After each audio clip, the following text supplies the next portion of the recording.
All right, welcome everyone. This is week 5, and thank you for your commitment.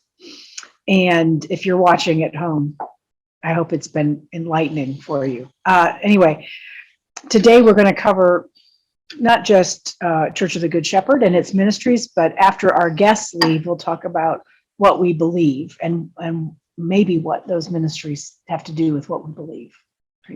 So I've invited Lynn Jones here. She's the current directress, co-directress of the Altar Guild, and to talk about that. Hello, Catherine.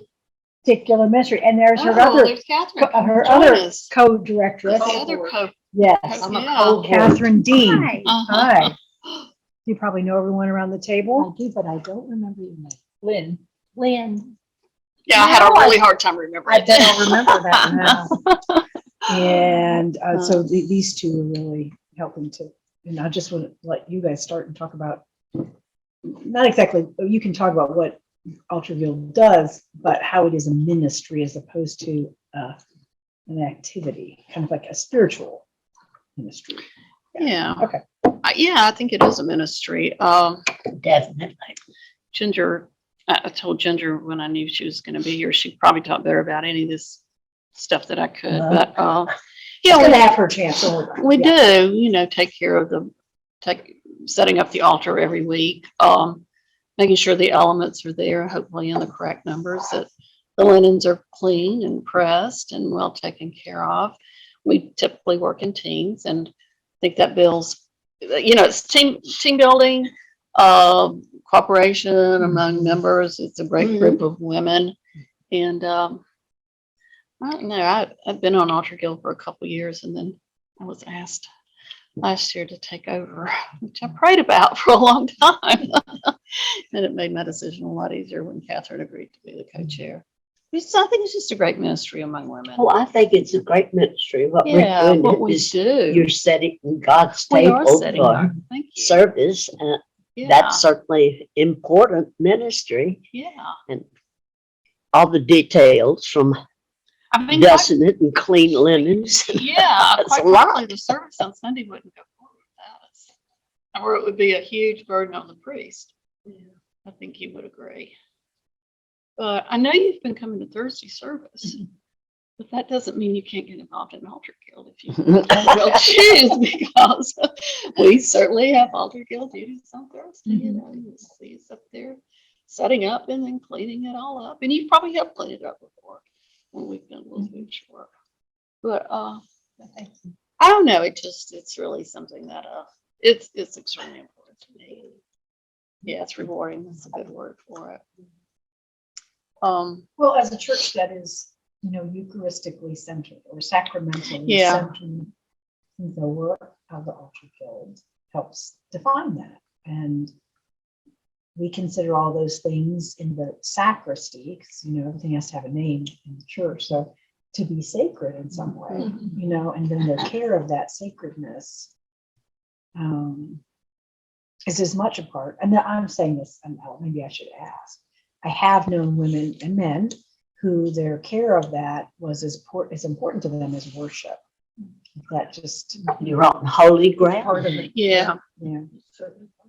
And I think we're very reverent because our piscina, which is where we pour the wine that's been consecrated, it has to go straight to the ground. And we had a problem a while back. It was stopped up, and so we were asking the women to take the wine outside and dispose of it on the ground, and everybody was very compliant. And because they're holy elements as far as I'm concerned. The way we treat the wine and the wafers after they've been consecrated, whether they're eaten or go back into the aumry, which is where we store things that have been consecrated. So I don't think any of the women take it lightly. I think they're all charged with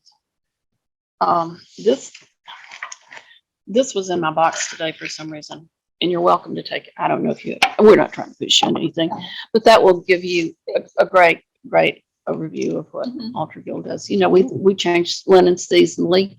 We've got the curtain of the tartan on Sunday, so we're going to change actually to plaid, which is a once a year thing. With the different seasons, with Advent coming up, we will be changing from green to blue. And then to red a couple of Sundays, I guess. I'm not sure. Did we do red at all? That's more in Lent. Yeah. Yeah, I think Go to so. white. Go to white. Yeah. For 2 Sundays, we'll be at white, and then for 3, depending on how the calendar works. Yeah, I didn't These look people that now far are ahead. on the church calendar, so, Yeah, believe me. After we figured out how to read it. Yeah. And then we'll go back to communion. So, until Lent. To Lent. You know, anytime there's a funeral or wedding, we go to white. And we help with those for communion, Yeah. if they're gonna have communion.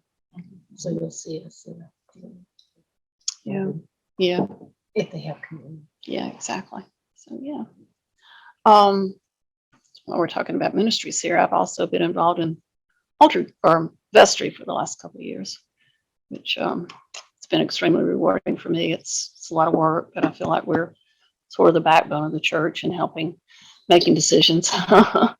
There's a man that wears a collar that sometimes has final say, but hopefully we pass along some help and guidance to him or Allison while he's been gone. She's done a great job, I must say. But one of my favorite things that I'm doing right now is outreach grants committee, because we have agencies that apply in March. How many we have? 30, 32. And then our committee spends a good amount of time reviewing these applications and giving away money that the barn raises. Didn't you give 13 scholarships last year or 12? Yeah, but we're not really scholarships. We're just, I'm you sorry. know, the different committee. Sorry. No, we gave $300,000 to the community. Blessed fishes and loaves. Yes, absolutely. Because that's your ministry. That's mine. Yeah. Yes, there you Ah. go. And Catherine is, I think barns are your real ministry. Is your real passion. Yeah. That and pickleball. That and pickleball. Oh, you need a pickleball team. That's right, you might need a I good shepherd haven't had- pickleball team. Well, I do get them to come to the bar. Uh. I haven't been too successful at church. That's, you know, Catherine and I both held this summer with, and Ginger too, with Vacation Bible School. Oh, that was so So one much. helped a lot, and she fun. also, I was gonna say, she helps when I have youth programs or family programs. She's been real good about coming and helping me. Yeah, in the just kitchen enjoy it. or helping me do activities, you know, figure out, well, all y'all have. Yeah. Wow. You've been a dynamo. Well, I'm gonna just rest on my laurels for the next couple of years. Yeah, I bet. So anyway. Sure. No, it's you great to will. see you on Thursday, but you know, again, it just don't feel like just because you come to Thursday services that you certainly can't get involved in lots of other things around here. Because we would welcome you in anything, believe me. Plus, It'd if be you, great. if you see any of these two and you do have a question about something else, Yeah. they can, if they don't know the answer, they'll find out. Right, yeah. So, I mean, You probably go straight to Ginger. yeah. Ginger's on Altar Guild. Glossary. Pardon me? I had to learn the glossary, Oh. and I still don't know it. Oh, I'll get you a copy of that. Because the sacristy's not called the kitchen. And that box in the wall, it's like the box. It would be the Glossary. armory. Catherine and I are both so That new to the church. Dismal font. It's not a big bowl with water in it. It is those things. It is more than those things. Well, I had to learn the word intinct because that's when you dip your wafer, and I'd never heard intinct before. So I think Nan Gregory taught me that one. But anyway, and you get a little badge if you want to join Altar Guild, but I don't think anybody wears, and I don't even know where these came from. But anyway, you have one? Yeah, Terra Sancta Guild has those, or, Yeah. yeah, I don't remember. I don't think that's I what it is. do. I've got one, but Wow. somebody was doing some cleaning of this in Altar Yeah. Guild box. So anyway, Well, thank you. all right. There's that. Well, there's Yeah. that. With that, with your. Yeah.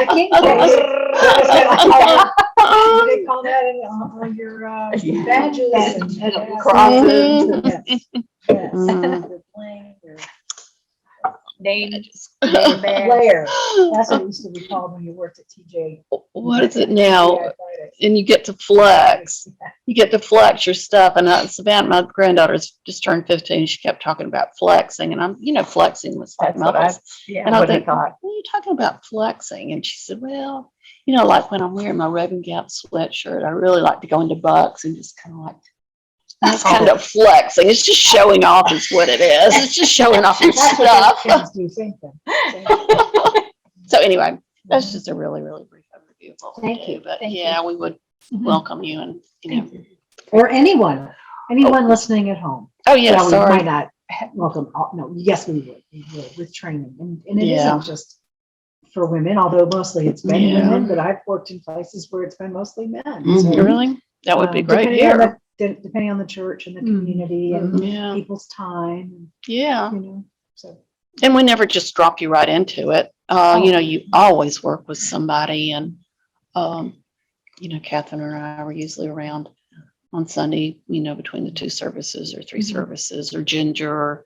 There's just so many people you can ask, but everybody's just so willing to help. I've learned a ton from Ginger and from Sandra, and I think Sandra was the altar guild here for a long. Sandra Schwartzfeger. I don't know if you know Sandra or not. Sandra was pretty much the altar guild, wasn't she? Pretty much everything. Yeah, she can Mhm. be.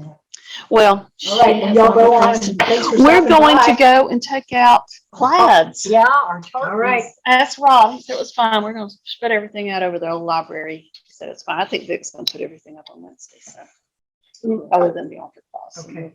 Yeah. I was gonna talk to you. Before the church service on Thursday? No. Oh, the flags? Yeah. Is that a problem? I just was Thursday. asking. Just so isn't I it know. Thursday afternoon? I thought you were coming Thursday afternoon. He Yeah. can't be here Thursday. He's got to be in Charleston. Okay. He's going to hang the flags if that's not a I problem. think it's fine. I just wanted to know. It wasn't. Yeah. No, I know it changed. know Vic- For the Vic 8 of us was- who will be there, it'd be fine. We're not going to change the altar clause until after the That's fine. service. That's fine. Okay. So they'll But I stay. think Vic was thinking it was, he told me Thursday. Yeah, but I saw him yesterday as I Good. was leaving, and he said he's going to do it Wednesday. So Okay, well, happy airing out. that's what we're going to do. We're going to be airing the quilts. Well, you may not be. That's what you're saying. Sorry, they agreed to do it. So Yeah, you guys are that's going to do okay. all your work today. I We're think. good. Yeah. All right. Thanks. Good to see you both. All right. Thanks, Joe. Thank you. Bye. All right, Ginger, you're up. Ginger, I asked Ginger, unless you have any questions. I asked Ginger because I think, I could be wrong, Ginger, because I don't know everything, but Nor do I. you might be the oldest active parishioner. I think so. Yes, ma'am. I think you are. Until somebody tells me other, Back in July. unless somebody tells me something different, which they could, I don't want to offend anybody. I'm going with active, but then I can always fall That's back on right. that. In case somebody says, well, I've been here since 1981, whatever it is. Anyway. So I asked Ginger, when we did this in the summer, she talked about it. So I'm asking her to do a repeat. However you want to do it, Ginger. Well, However you want to focus it. It'd be awesome. Thank you. you just want me to say what I knew about the history of the church. Yeah. And that could include what happened before you got here, as much as you can remember about that. Well, Or what's happened since you've been here, which is quite a bit in and of itself. I know that before I got here, the church building, first one was built and blessed for 1892. And then the church burned. And it was always said that there were local people who were upset because our bell tower had an inscription about ring out for the heathens. It does not say heathens. But the church burned and they built another one in September 5, 1895 was the consecration date for the present building we have. And September 5, 1995, we had a 100-year celebration. And what we celebrated was to establish the Second Century Fund. so that we would have money to build a church for the second century, since we were just starting on it then. And we did get, uh, I was senior warden at the time, so I wrote a lot of letters and made a lot of phone calls asking people to donate to the Second Century Fund. And they did. And when in the middle of it, we had annual meeting time. One of the guys who'd been here was great in drama. And so he put on a little show about what could possibly happen to take away this church. So he had it could burn, and what you do then, several things. So just trying to tell people that there are ways that this church could disappear. Thank goodness.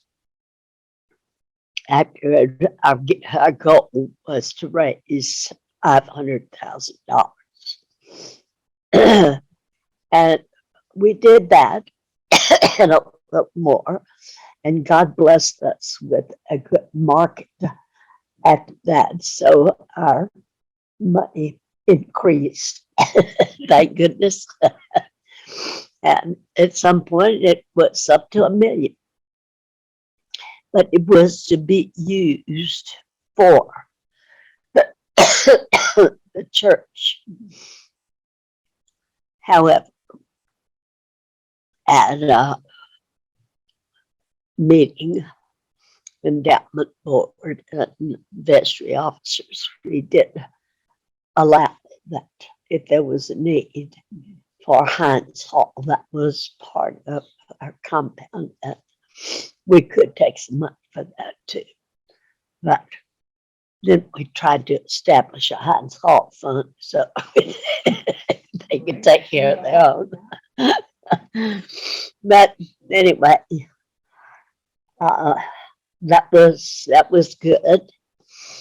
I remember having a builder come out and his folks to go underneath the church to see if the support joists were still in good shape, because this was 100 years.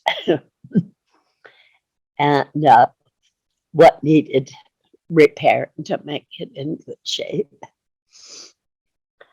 I crawled underneath there myself, and I thought it was amazing. The big joists, I mean, they were not 2x4s. Pretty sturdy joists underneath there. And so we decided that it was okay. I think he added another board or two, but basically nothing added up to it to make it secure, which was good. And I remember asking him when we went inside, looking at the inside, I said, how about the floor? Don't you think maybe we need to sand it and fix it up? He said, absolutely not. That's the beauty of this old wood, that it's had so many feet coming in here, people to pray. No, you don't want to do that and make it look slick and shiny. I said, well, all right. I hadn't thought about that.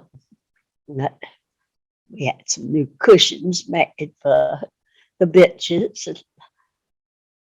The needlers that are up at the altar rail were already made when I got here, but they were members of the church who had gotten How about the kneelers in the pew? in the pew, and the kneelers in the pew those happened even after I got here.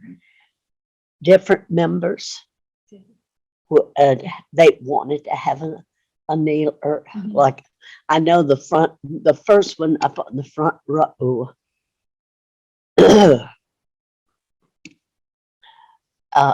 Charlie Waddell's parents were here in the early days before it was really a church, and they had a home down 107 a little ways, and then moved to Asheville, and that's where Charlie lives, he and his wife and children.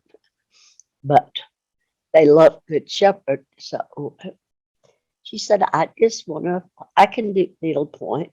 Let me do that. And we can do this in memory of Charlie's parents by us. And that's what's on there.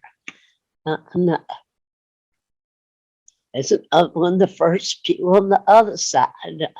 Ann McNard was a member here for a long time. She and her husband both had died.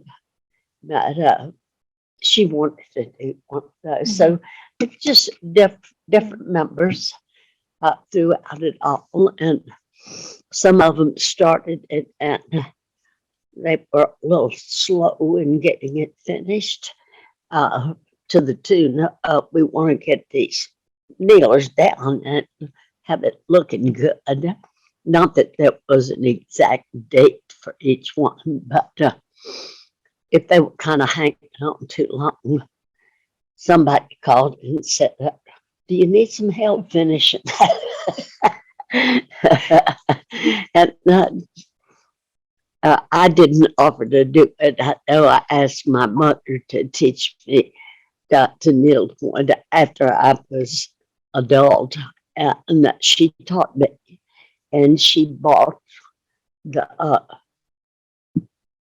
sections to go on my dining room chairs.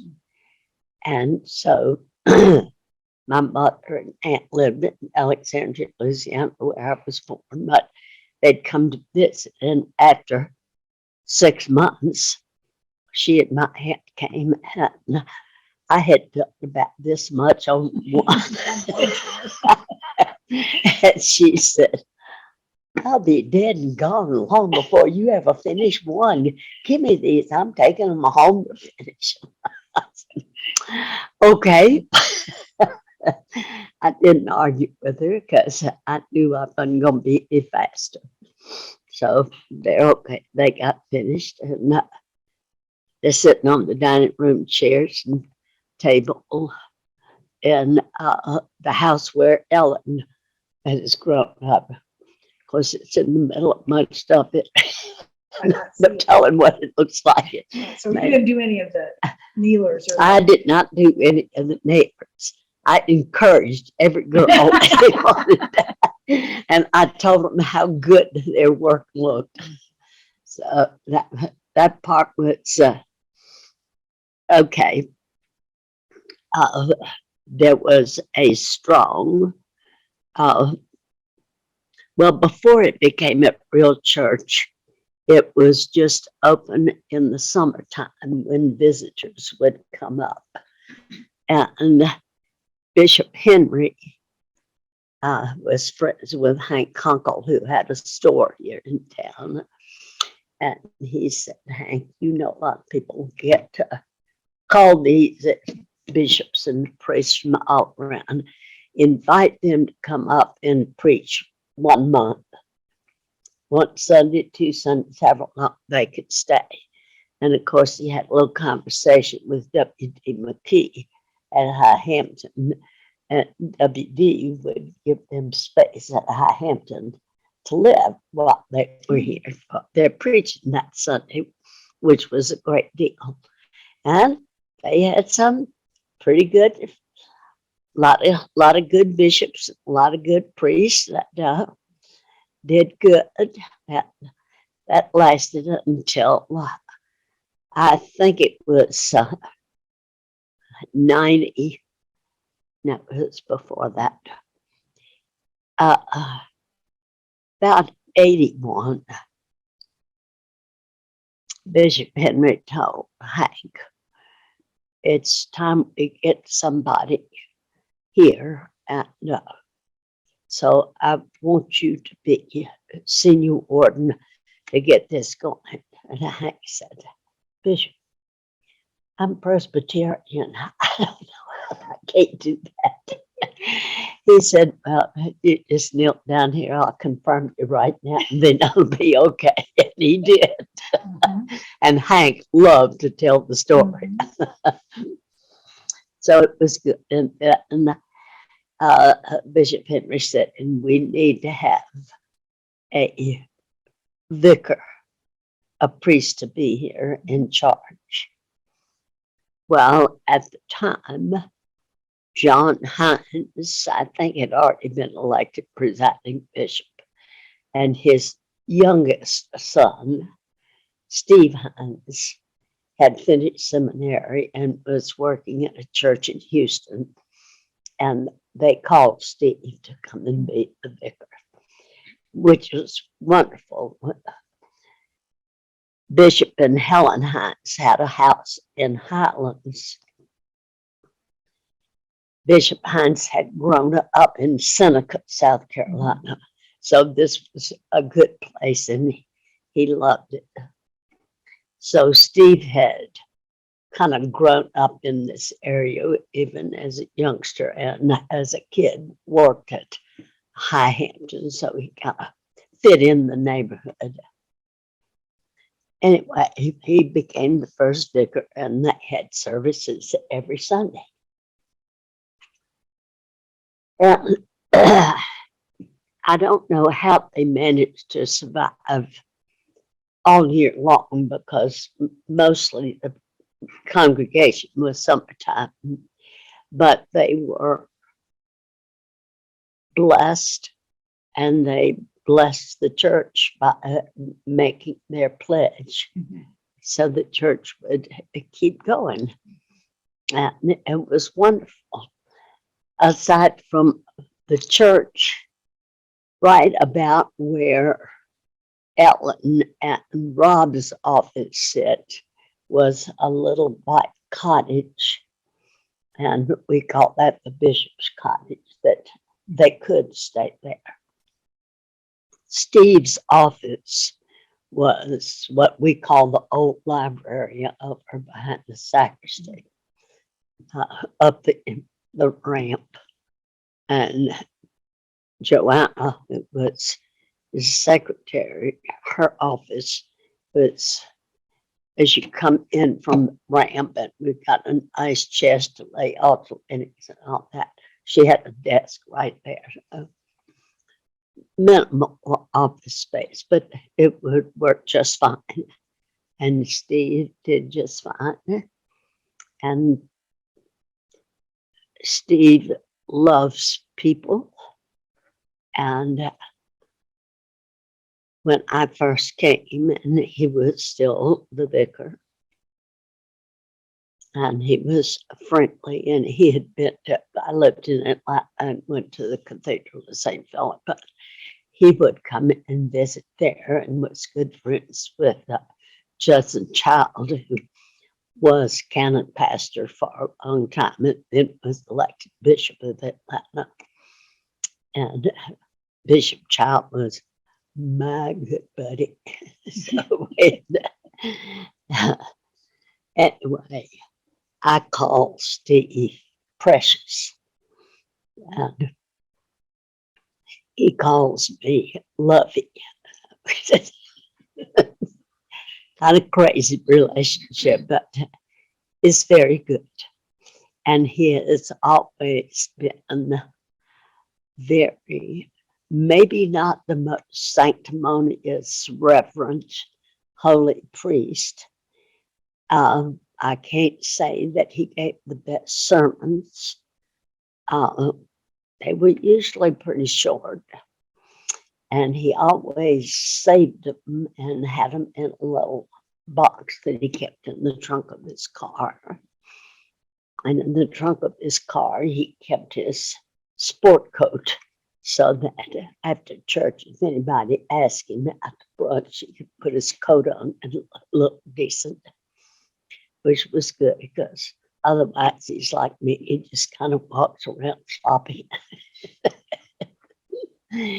But full of love, and a lot of the congregation have loved him, and he still will go to Florida sometimes when an old member calls and says, I've got a granddaughter getting married. I want you to come down. And of course, he'll do it. So he's got lots of folks that still love him. We had one new priest that came after Steve left, and he said, I don't know why all these people think Steve Hines is so good. He's just a clown. I said, it's okay for you to give me your opinion, but I would prefer if you not say it out loud in front of anybody else. Not nice. He didn't stay long. Well, he didn't stay long because of his own problems. Steve decided, let's see, we started building this building in 87, I think. And it took a couple of years. And Bishop Brown from Arkansas was a member, and his son and daughter-in-law still have a house up at High Hampton. And the name in front of their driveway is High Mitre for the bishops. But Bishop Brown said when we came in here, this is all fixed so nice. He said, this is God's country club. It's not a usual church parish house. And it's right. Judy Henson has been in the interior design business for a long time. And of course, she volunteered to see that this was fixed appropriately for God. Yeah. So she's the one that chose the carpet and that carpet and the sofas and everything to look so good. I told her one time, she said, we need some new one. I said, gee, do you realize how plush this parish house is compared to other church parish houses? Well, it's okay. I said, well, I don't know. I've been to other parishes for meetings, and some of them are doing well if they got a linoleum floor and a little metal table with card table chairs to sit around. And she said, I'm so sorry for them, but I'm glad we are where we are.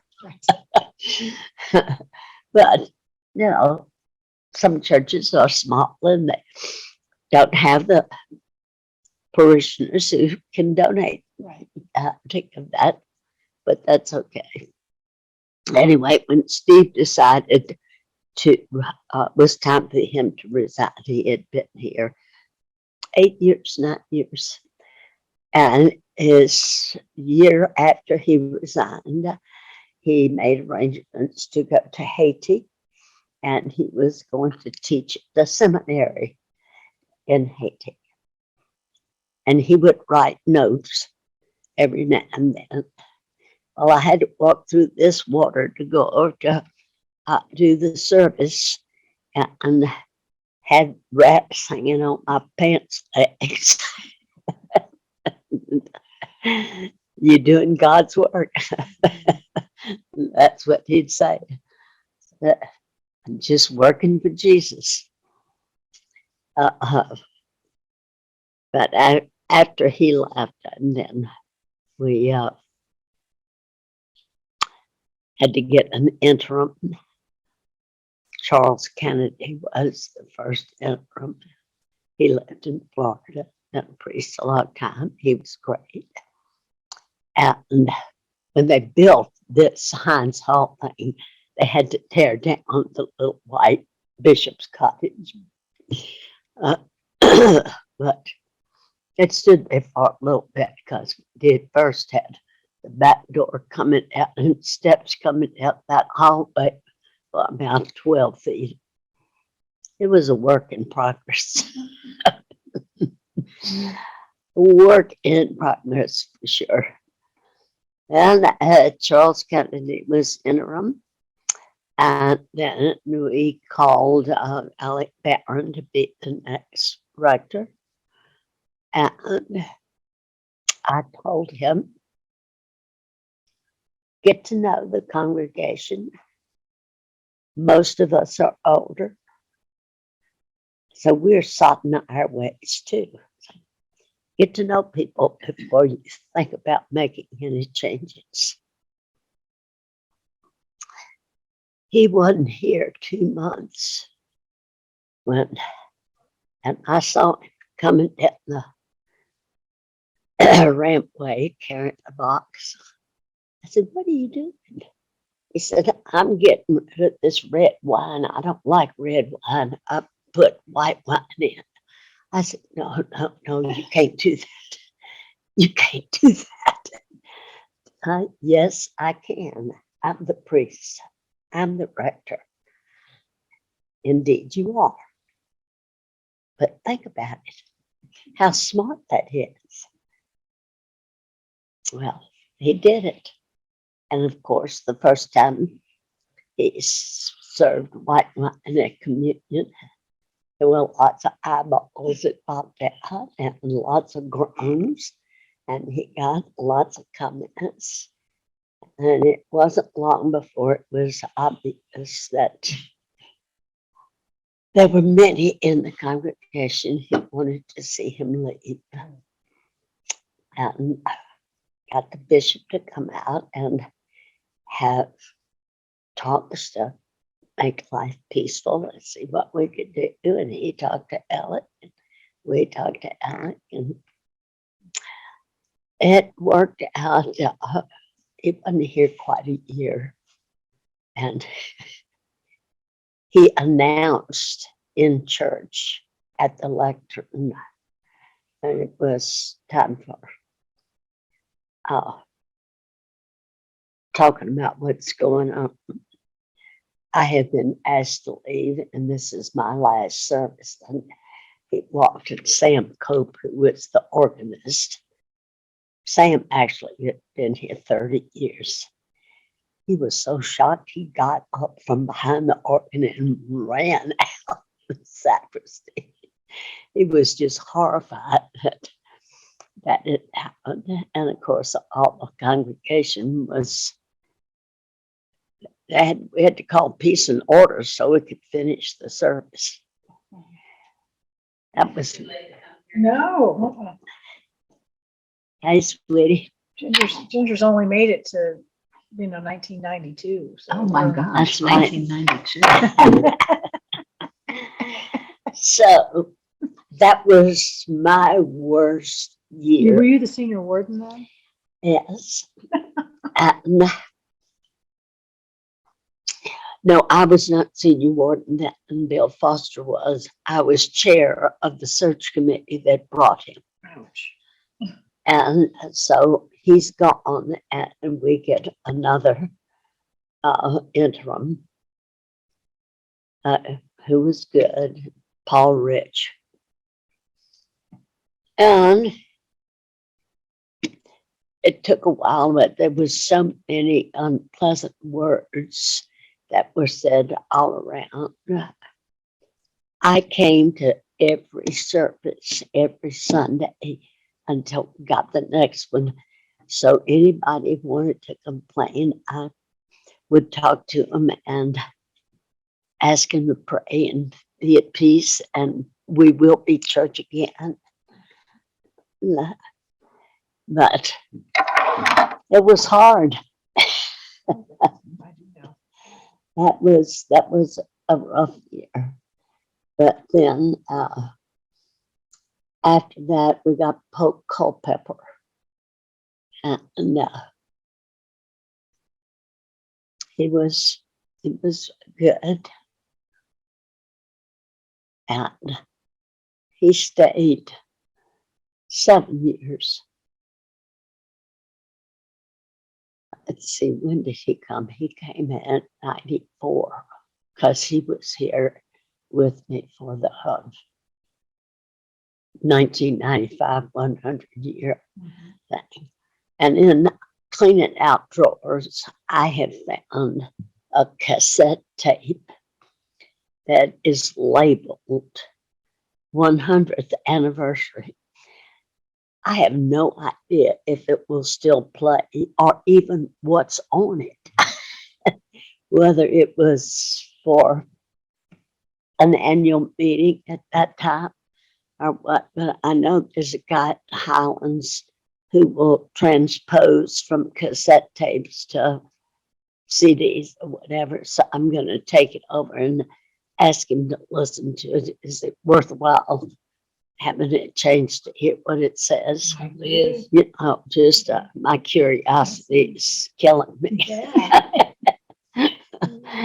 But anyway, so Pope was pretty good, and after that we had another interim, and then Virginia came. And Virginia stayed how long? 12 years? I think it was 12. And she decided it was her time to retire. And she is, Did she have to retire? Wasn't she 72 or something? Is there a retirement age? yeah, 72 is the retirement age. And I think she wasn't she? And I really, my memory tells me she wasn't really quite there, but she decided she had a sister who needed help, probably still does. And anyway, she decided it was time for her to retire. So we did. We had a party for her right here, like we welcomed Rob back. And then after Virginia was Rob. Oh, And then there was, what's his name in between the two? And Doug Ramey. we had that's the interim, Doug Ramey. Doug Ramey had a lot of complaints. Personally, I got along with him, but he was very adamant about and when he would get up to give his sermon, he had to share about what he had done in his life. And there were people who didn't like to hear him. They took it as bragging on himself. I don't know. I thought what he was doing exactly what an interim is supposed to do. Keep the peace, keep it going, and be sure you know that the congregation has to move from this person they love to a brand new person who they might love and might not. But he was pretty strong. I know Doug Smith got up in the church and made an announcement in that time, and he said, listen, I just want to tell y'all, I want to talk about ice cream. Some people like vanilla, some people like chocolate, some people like caramel. Well, we are all priests are like different flavors of ice cream, and you're not going to like them all, but he's here, he's doing his job. Let's follow.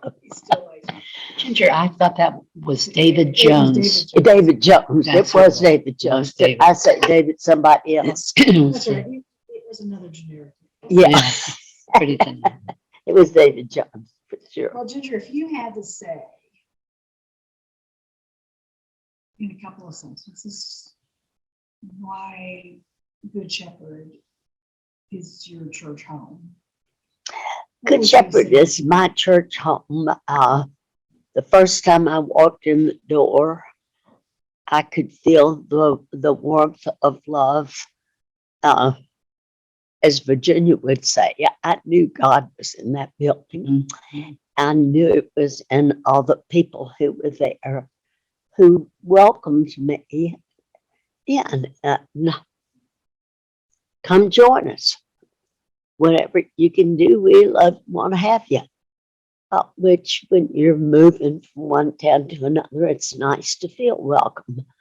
And I needed my church when I was in Atlanta. That was part of my life, and I needed that. I needed to continue that fellowship with God and all the people in church. And it was handed to me so easily. So, and I still feel that way. I think people here love God.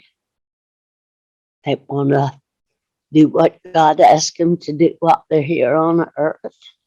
And there's plenty of opportunities for every one of us to share with each other and with all the ministries that the church does. Mhm. Thank you for the many, many ways you've served and just your presence. I mean, we can define ourselves by what our jobs are, things, but I like that your story is not, you didn't start off by saying, when I was senior warden, or when I was, I mean, those are, it was in there. It's not that you didn't say it. It's just that it Well, wasn't the power that you held that was the most important. It I was how didn't, you I held never it. felt I had any power. Yeah. I Except served God's as power. Yeah. senior warden twice, as chair of the search committee once. Never wanted to do that again.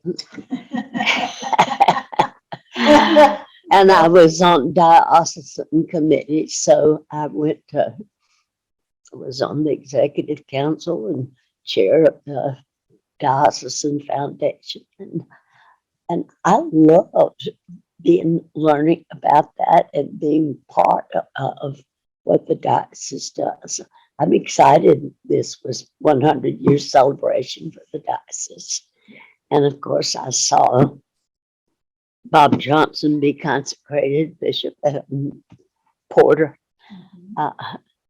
and Jose. And I just think we belong to the diocese too. That's part of what God wants our church to do, participate with other churches around.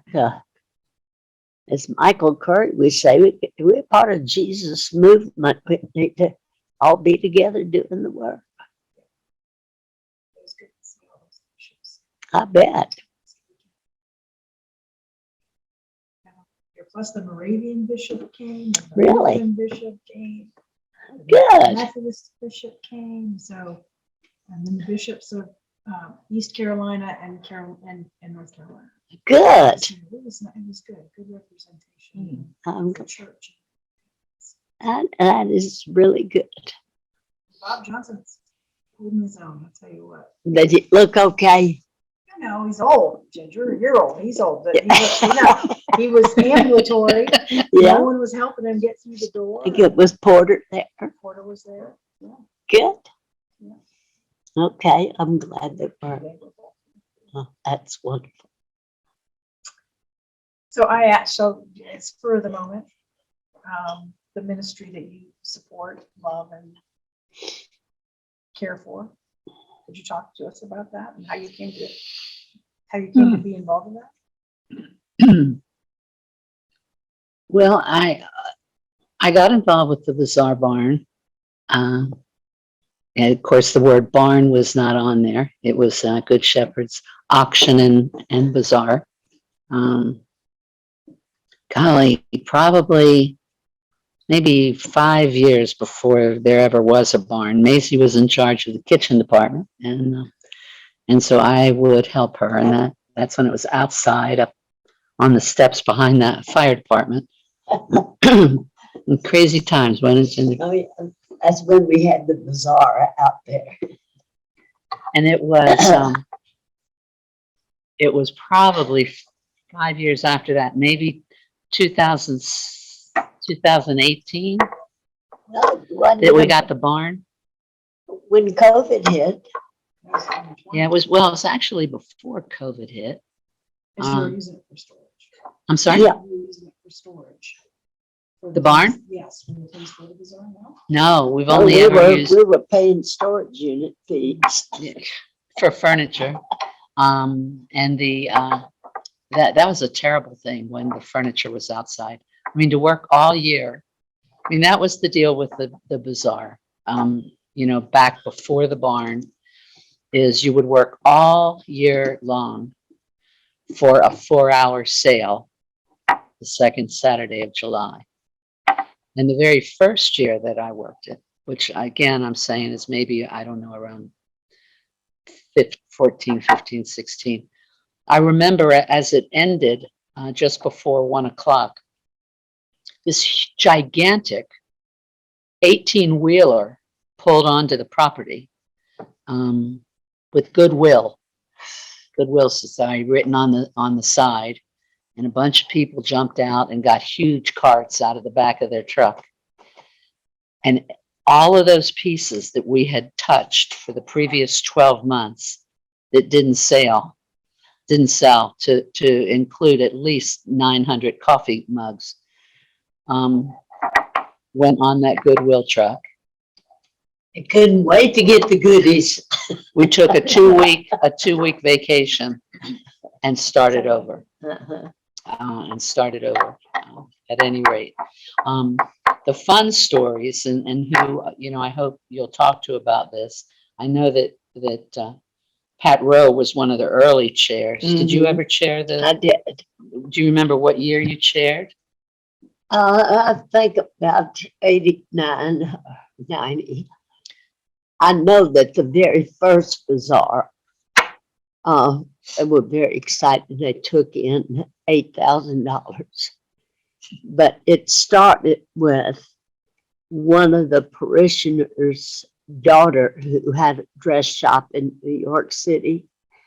And she told her mom to tell Steve Hines that she had some inventory that hadn't sold, and if he'd like to try to sell it at Church of the Good Shepherd, she would offer it.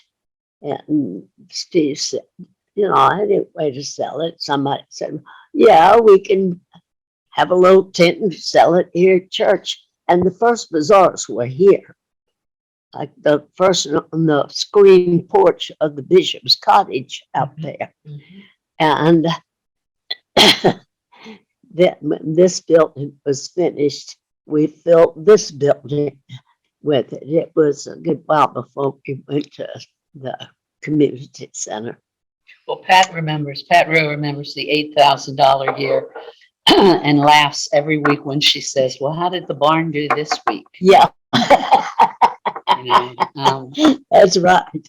So, I mean, to see the gross and even especially the net figures that the barn's been able to But do. of course, in all of that, from the beginning through there, we had many people that come in the summertime and they sort stuff in the basement. Absolutely. Men were helping to carry furniture to the storage places and then to the community center. And That's how they all hurt their back and why they can't help us now. that's what they've used that as a good excuse. Okay, I understand. But on top of that, we bought a little cottage next door from Yes. WD, and we used that for Sunday school for a little bit. It was a golf cottage. It had 4 bedrooms.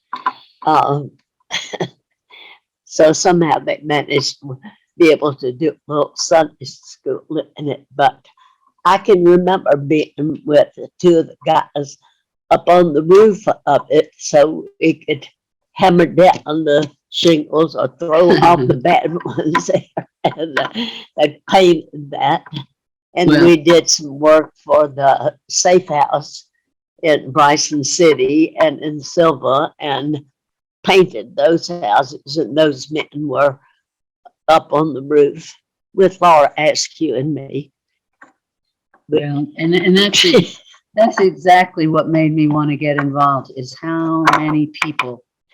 I mean, it was never it's never been a one-person job. There's Oh, it been was the over the hill gang. absolutely, and it was a lot. It was a lot of us, a lot in the beginning. You know, to hear stories from you and Pat, and you know, right up until now. So it's absolutely a blessing. And there were people who didn't want the barn in the beginning. You know, no, we're going to miss that big festival that we have, and the music playing, and the men cooking hamburgers and Uh-huh. making sausage biscuits in the morning. And this is not a good idea. Uh-huh. I think the last person that said that, Judy King Williams, was the first to call me this year and say, "I hear it's been a banner year." That's awesome. But anyway, you know, it's just, I don't know, it's been a journey. It's been a journey, but it's been a journey well worth the time and effort that's gone into it. And it has been incredibly blessed by the And Lord. responsive to both the needs of the community and the Mhm. will of God. Everybody and wins. Yeah. Yeah, And everybody it's wins in this. a big win-win. It is, because people, you know, have can call our boys to come pick up their stuff. Now there's a very small charge for that. There used to be none. But you know, they give everything to us. We give them a receipt in the for what it's worth category for taxes. And the shoppers win, and the camaraderie and sister and brotherhood that we have as volunteers. Everybody wins. I think so. And then the community and That's all of when those you can agencies. really say, count it all. Count it all joy. It's what started me saying it, and I'm still saying it. It's still true. Still true. Thank you. Thank you. So. Well, it's 2:00, and so we're going to talk about the creeds, but thank you for sharing your Glad I could your stop corner by. of the world. I appreciate that. No problem. And it was fascinating. Yeah, she's just Ginger. You're it. You're it. All right. Bye, everybody. Bye. Thank you. Do my best, Maisie. All right. Thanks. So that's pretty good. That's a pretty good. Well, it's overview. just, I tell you, there's been a lot of life in this parish. And well, I'm glad I ate those other two. Yeah, that was my lunch. I've got to leave here at 2:20 because I forgot I had an appointment to get my card checked at Cashier Service Center at 2:00. So I called them at 8 this morning, and I said, "Could you push me to 2:30? That way I could speed most of my class." Yeah. Are you going to wait for it? Hmm? Are you going to wait? I'm going to wait for it. Yep. Well, so I think what we do as a church and individually is based on what we believe. And that's what makes it either easy to engage. We engage with a lot of zeal, a lot of zest. We feel called to something. Probably, possibly the same way you feel about loaves and fishes, right?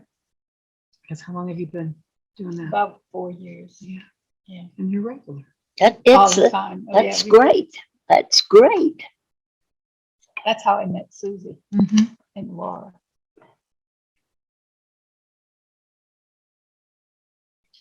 So what is it that we believe? Well, the church, if you could say, what is it we believe, what would you say? I believe Jesus Christ is the Son of God, and He died to save me from all my sins. And therefore, I pledge my allegiance, and I don't want to go to hell. Not right to go to hell either. Okay. So you believe in heaven and hell then? Oh, yeah. I mean, there's a lot to unpack there, right? But you said most of what we believe we say in the creed. And Yeah. and we know the creed probably is the oldest, some of the oldest belief system that we put together, and it comes from what people had to say when they got baptized, when they said, "I want to be part of this," and they said, "Well, what do you believe?"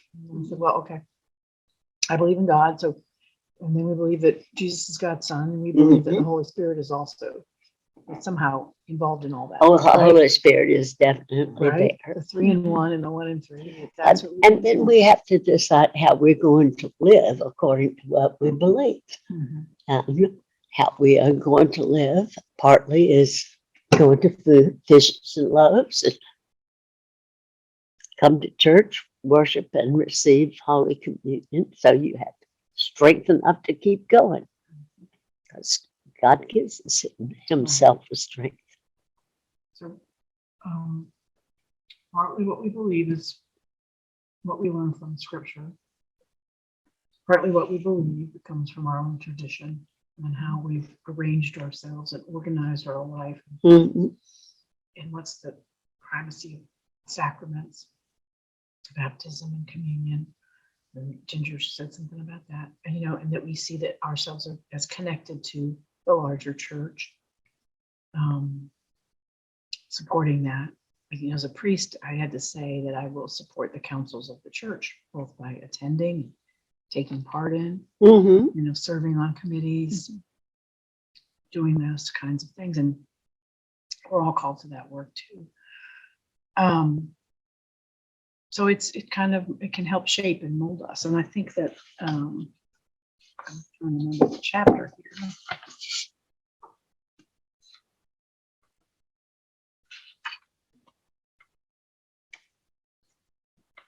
It's just the 13, I think. Mm-hmm. Yeah. It's 171. Yes. Yeah.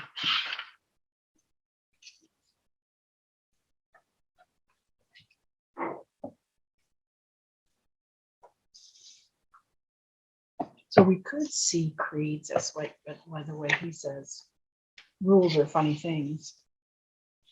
It is one way to set up even a classroom, home, whatever. But our creeds, while they're not necessarily, they are rules in some way because it says what we believe, but they more dictate how we live. This would go back to that very first lesson we had about praying shapes believing. Mhm. And how, so that sticks with us. And Yeah. the reason that we say the creed every week in a prayer form, again, shapes our believing for that. Keeps us going. It does.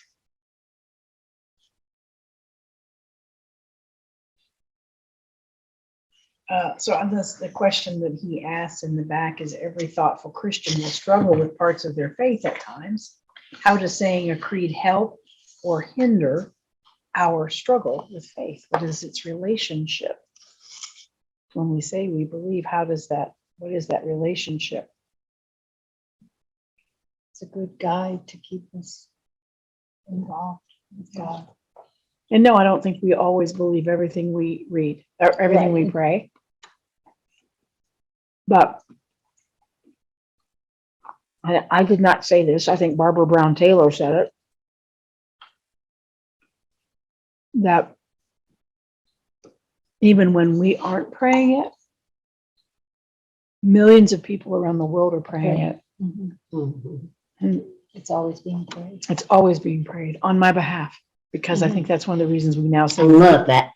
we believe, right? Because even when I don't know if I believe that anymore, there's something about that other people are People saying saying it. Yeah. Mhm. And if you're not, I know that might not mean the same thing to everyone, but because we're such a communally organized religion, we're such a community-based faith group. We are not, yes, we all talk about our relationship to Jesus. That's not what I'm saying, but that is not where the focus comes. That's not the focus for us. Because part of how we understand God is when we live together in community. So maybe that's why it's powerful for us to know that other people are praying it, and why we say we believe. Which is harder. What I was getting at is, I think it's harder for people who maybe grew up in a different tradition of a very vertical relationship. Me and God. Not a lot of horizontal, right? Right. And so sometimes that doesn't mean anything because they don't get that same experience. It's just all about me and God, and the rest of y'all, I don't It's know what's not happening to community. you. Yeah.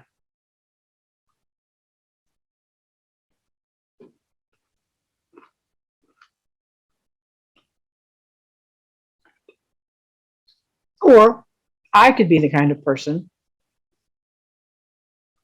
who values community, and therefore it happens to be a good match for me, right? I mean, Right. Yeah, it could be more of a chicken and egg thing.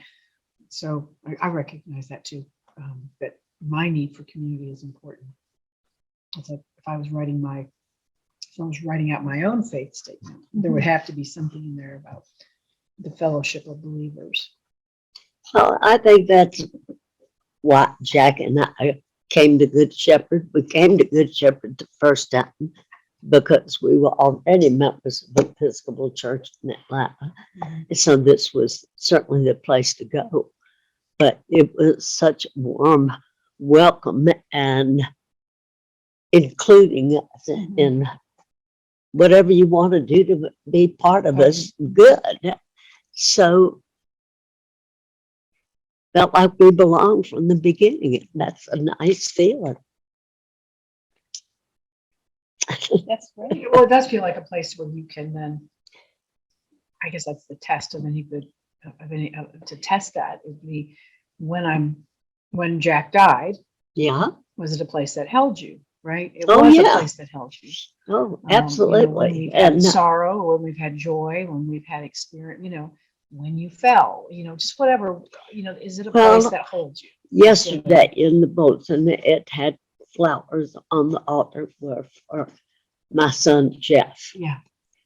Yesterday was Jeff's 66th birthday, but November 5 was the anniversary of his death, 8 days before his 43rd birthday. And for the 8 years before Jeff's death, this church held me together because he had, long story, but he was in Baton Rouge and had gone back to LSU and finished his last 2 years and gotten his degree, which was just wonderful. But right after that, he wrote a letter to Jack and me and said, don't put your foot in Baton Rouge anymore. Don't want to see you. Don't call me up.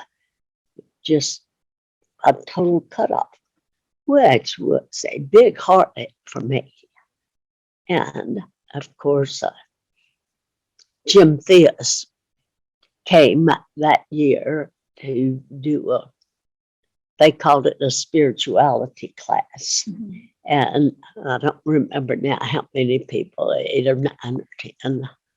And Jim made the mistake of saying, does anybody have any need for prayers? And of course, I raised my hand. And everyone, not just those in that class, but this whole parish held me together because I was just horrified and I just distraught because I couldn't believe that he didn't want to have anything to do with us. It's hard to understand. I shed a lot of tears. I bet. And then I knew that he had cancer. So that summer, I said, Jack, I'm going to Baton Rouge. You can come with me or not. I've got to go see him before he dies. I've got to ask him to forgive me for whatever it is. And I have a nephew and niece who live there. So, and Jeff had a condo. We could sleep there. But anyway, we went, and he wasn't real happy to see us that first day.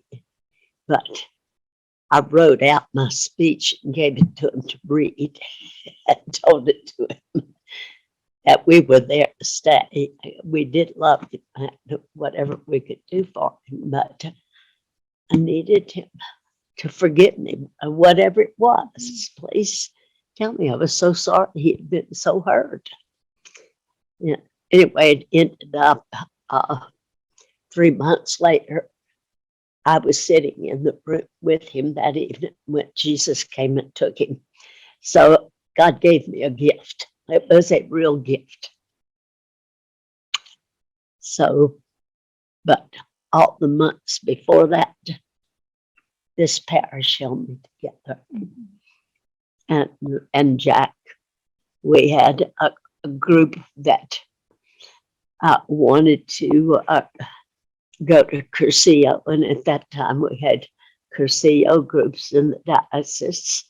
And one group said, "Come on, Ginger, you want to go too? I know you do." I said, "Yeah, I do, but I'm not going until Jack goes, because I'm not going to go by myself and come back and tell him how wonderful. He's got to go experience it himself." So that was about at least 3 years. And that next year, Jack said, "Okay, I want to go. But I want y'all to know I'm going for 2 reasons. One, I know Ginger wants to go. 2, I'm tired of y'all asking me." But that was my husband. That's the way he talked. So, but when we got there, we were in the middle of it, and I look over at Jack at this prayer time, and he is crying, and the tears are flowing down him, and all of that. I said, "Oh, sweet Jesus, thank you." So those kind of experiences make you glued in a little bit more in this Jesus family. That's right. Thank you. Thank you, Ginger.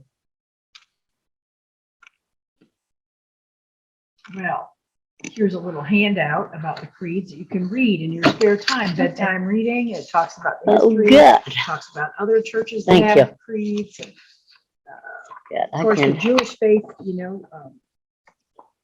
really the creed is, listen, the Lord your God is, the Lord is your God. And hear, O Israel, that Shema. And so just establishing it reflects the covenant between God and God's people. Our Muslims have a creed, and there's just even Rotary has a creed. PTA usually has a creed, right? Girl Scouts have a creed. Boy Scouts have a creed. Yeah. A way to put together what we believe. This church, walk in, what is it? Through faith and action, right? That's this church's mission statement, which is kind of a creed, what we believe God will do and what we will do for God. And then our values and our principles. One of the things I like to do with kids is I have them write their own creed, and some of them can write, it might look basically like the Nicene Creed, but sometimes it doesn't, because because wherever we are is where we are. And we may not have that full experience, some of what that Ginger was expressing, of a God that active in our lives or in our church or in ourselves yet. And so our creed will reflect maybe what our parents said, what our community expresses. And as we grow and live and move and have our being in Christ, then our creed will change too. Or if we're feeling particularly despondent or not connected to a community, we will also, what we believe will be impacted by that. And it is fluid, and it is not, I don't think it's connected to your salvation. So I'll just say that. Right? Like, I don't think that's God's intent for you to sign on to some creed. I think I talked about this. I remember trying to get our kids into a school that wasn't the public school, and there weren't many choices. And so it was a Christian school, and we couldn't do it because I couldn't sign their declaration of faith that I believed the way they believed. And I couldn't do it. I couldn't do it. And I never had thought about it before that. I mean, I say the creed, you wouldn't just want to think about it until you start reading. It's like, no, I don't really believe that. no, I don't really believe that, that homosexuality is a sin, that teachers shouldn't be, it was very in depth about what teachers could and couldn't do, who they could and couldn't be, what they couldn't do. And I thought, I can't support that. I can't, because I don't believe that. And I don't want my children to believe that. And that's not how I want them to grow up. So, so everybody is not always, some creeds reflect different things, and probably throughout our lives, it probably changes the things we say we believe. Yeah. Yeah. Yeah. If we stop and think about it. Yes. All right. It's 2:15. Okay. Well, So, Ginger, I want you to get